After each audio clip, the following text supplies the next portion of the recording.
नमस्कार दोस्तों, मैं अर्पित अग्निहोत्री आप सभी का स्वागत करता हूं। आप सभी का स्वागत है विद्वान क्लासेस में। प्यारे दोस्तों, हम पार्ट्स ऑफ स्पीच के लेक्चर कवर कर रहे हैं। पार्ट्स ऑफ स्पीच में पार्ट्स ऑफ स्पीच के हम लोग लेक्चर कवर कर रहे हैं, जिसमें मैंने आपको noun, pronoun, adjective, verb, adverb, preposition और ये जो पार्ट है ये मैं करवा रहा हूं आपका कंजंक्शन। इसी में मैं इंटरजेक्शन भी आज खत्म करवा दूंगा। ये सारे आप अगर अच्छे से देख लें तो समझ जाएंगे। इंटरजेक्शन ये आपका पार्ट्स ऑफ स्पीच का 7th पार्ट है। ये कंजंक्शन पार्ट्स ऑफ स्पीच का 7th पार्ट है। कंजंक्शंस क्या होते हैं? कंजंक्शंस होते हैं जो जंक्शन को ज्वाइन करते हैं। Junctions that means junction that की मान लीजिए कि जंक्शन जो होता है, जंक्शन मतलब होता है दो चीजों को जोड़ने वाला। तो कंजंक्शन यानी कि those words which joins a sentence when joins two or more sentences, हम कह सकते हैं two or more sentences are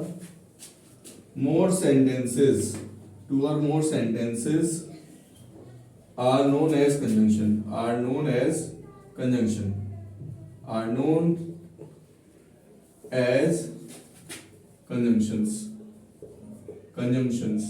देखो कंजंक्शन वो होते हैं जो दो सेंटेंस को ज्वाइन करते हैं। विद ज्वाइंस यहाँ पे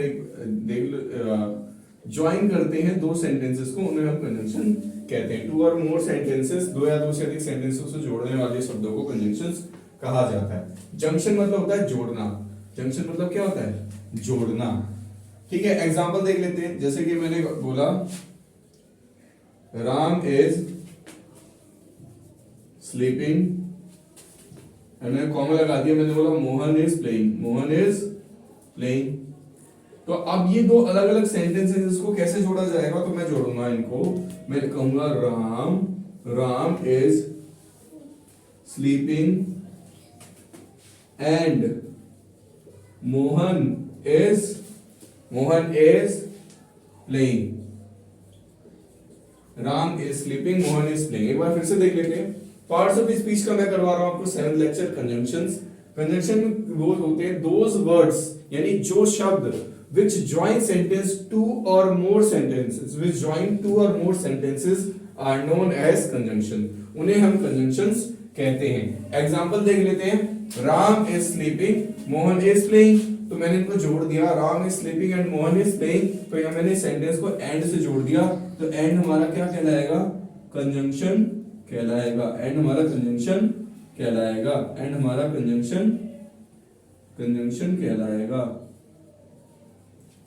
समझ रहे हैं आप? कॉपी में अच्छे से नोट कर लीजिए, आपके बहुत काम आएगा। मेरे सारे लेक्चर्स जो पार्ट्स ऑफ स्पीच के बेसिक मैंने करवाए वो आप आज ही की आज कॉपी में नोट कर लीजिए। आपको बहुत छोटे छोटे लेक्चर से ज्यादा बड़े नहीं है, वो सब आपको बेहतरीन तरीके से समझ में आएगा। ग्रामर में आपको बहुत मजा आने लग जाएगा जब आपको ये चीजें समझ में आएगी। जल्दी से इसे नोट कर लीजिए।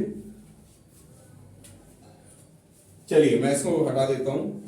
अब हम इसके टाइप्स देख लेते हैं। वीडियो को पॉज करके सारी चीजें नोट कर लीजिए अच्छी तरीके से। अब हम इसके टाइप्स देखते हैं। देखिए टाइप्स है अभी मैं इसके टाइप्स, और इसके अलावा पता है एक लेक्चर मैंने लिया है जिसमें पूरा पार्ट्स ऑफ स्पीच मैंने कवर किया है। एक लेक्चर भी आपको मिलेगा, वीडियो में डिस्क्रिप्शन में लिंक डाल दूंगा, जिसमें मैंने ये बताया कि आप अपनी ग्रामर कैसे मजबूत कर सकते हैं। ये भी बताया कि आप अपनी इंग्लिश कैसे मजबूत कर सकते हैं। क्या क्या आप अगर आपकी क्लास के अकॉर्डिंग मैंने बताया है, वो वीडियो आप जरूर देखिए, लिंक आपको डिस्क्रिप्शन में मिल जाएगा। कंजंक्शन के टाइप्स देख लेते हैं।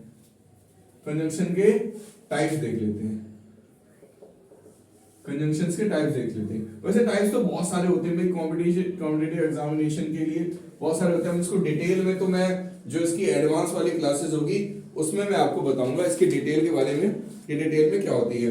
तो कंजंक्शन होती है, तो कोऑर्डिनेट कंजंक्शन होती है, एक होती है कोऑर्डिनेट कंजंक्शन, और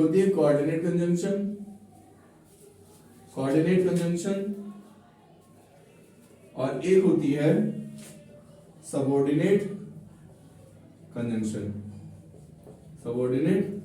कंजंक्शन।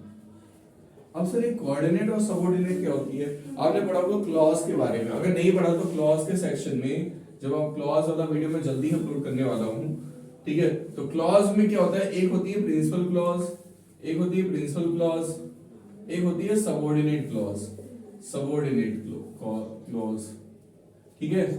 तो प्रिंसिपल क्लॉज और सबऑर्डिनेट क्लॉज, तो उसमें हमें कंजंक्शन का यूज देखने को मिलता है, इसी वजह से ये दोनों अलग अलग हैं। तो ये कुछ एग्जांपल्स हैं, मैं आपको करवा देता हूं कोऑर्डिनेट क्लॉज और सबऑर्डिनेट के, ठीक है। एग्जांपल देख लेते हैं इनके,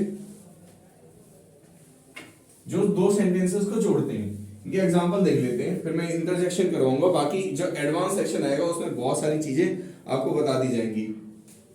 जैसे कोऑर्डिनेट कंजंक्शन होते हैं and, too, as well as, और हम जैसे दैट भी यूज कर सकते हैं इसके लिए, समझ पा रहे हैं आप, and, too, as well as, और हम इसके लिए दैट भी यूज कर सकते हैं। एक बार अच्छे से देख लीजिए इसको।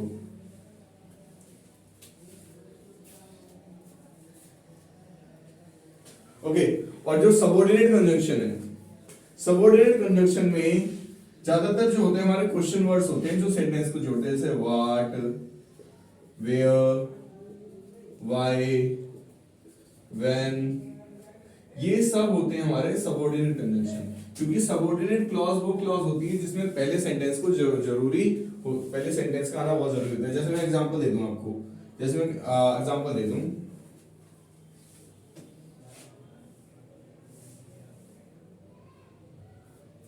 I know that school, I know the school where he is going, where he is, I know that school where he is going। कह रहा है कि मैं वो स्कूल जानता हूं जहां पर वह जा रहा है। अब देखो क्या होता है, ये सबऑर्डिनेट हो गई है ना, I know the school, I know the school, यही कहने लगा, तो यहां पर ये प्रिंसिपल क्लॉज हो गई, क्या हो गई, प्रिंसिपल क्लॉज हो गई, प्रिंसिपल क्लॉज हो गई। और इसे बोलेंगे सबऑर्डिनेट, क्या बोलेंगे, सबऑर्डिनेट क्लॉज बोलेंगे। तो सबऑर्डिनेट जो क्लॉज होती है, सबऑर्डिनेट क्लॉज में हमारी आधा सेंटेंस है, इस आधे सेंटेंस को इसकी जरूरत पड़ेगी, तभी से सबऑर्डिनेट क्लॉज बोला गया। क्लॉज वाला सेक्शन में कराऊंगा, उसमें अच्छे से देख लेना। यहाँ जो वेयर आया है, यहाँ जो वेयर आया है, वेयर जो है हमारा सबऑर्डिनेट कंजंक्शन की जगह इस्तेमाल हुआ है, सबऑर्डिनेट कंजंक्शन की जगह इस्तेमाल हुआ है। आप अच्छी तरीके से देख लीजिए, समझ लीजिए सारी।